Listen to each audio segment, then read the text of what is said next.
আসসালামু আলাইকুম বন্ধুরা, লার্নিং সেন্টার বিডিতে সবাইকে স্বাগতম। এভরিডে ভোকাবুলারি লার্নিং এই সেশনে আমি আবারও 10টি ভোকাবুলারি নিয়ে আপনাদের মাঝে হাজির হলাম। আপনারা যদি এগুলা নিয়মিত প্র্যাকটিস করেন আশা করি অনেক অনেক উপকৃত হবেন। চলুন শুরু করা যাক। অ্যাবিউজ অর্থ হচ্ছে গালি দেওয়া। অ্যাবিউজ অর্থ হচ্ছে গালি দেওয়া। Don't abuse the children. ছেলে মেয়েদেরকে কখনো গালি দেবে না। ভ্যানিশ অর্থ হচ্ছে নির্বাসিত করা।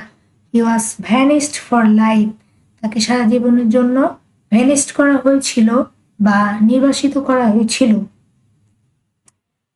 ক্যাকল অর্থ হচ্ছে কক বা প্যাসপ্যাস করা। Don't be ridiculous. মজা নিও না। হি ক্যাকলড। সে কক বা প্যাসপ্যাস করেছিল। ডালি অর্থ হচ্ছে সময় নষ্ট করা। হি ওয়াজ মেয়ারলি ডালিং উইথ হার।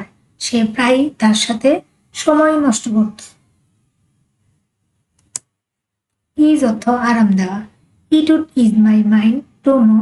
এ আমার মনকে আরাম বা প্রশান্ত করে এটা জেনে যে দ্যাট হ্যাপেন্ডেড টু হিম, যেটা তার সাথে ঘটেছিল।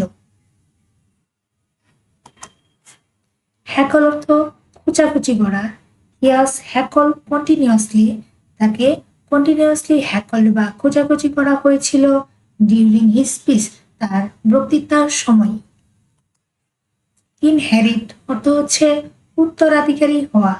His son will inherit. তার ছেলে তো উত্তরাধিকারী হবে দ্য স্টেট, ভূসম্পত্তিটির। ব্রোক অর্থ হচ্ছে ছোট নদী। দে এনজয়ড আ পিসফুল ওয়াক।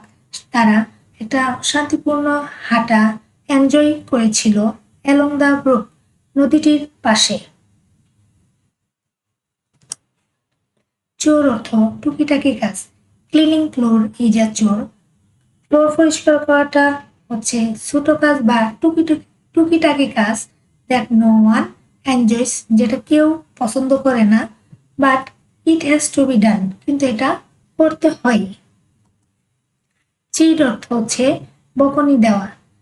তারপর চিটের তার টিম কোচ টিমদেরকে বকুনি দিয়েছিল for the lack of team work, তাদের টিম ওয়ার্কের ঘাটতির জন্য।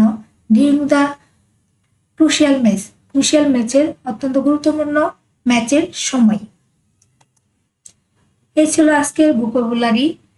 আরো নতুন নতুন যদি ভোকাবুলারি পেতে চান তাহলে আমার চ্যানেলটি অবশ্যই সাবস্ক্রাইব করে রাখুন।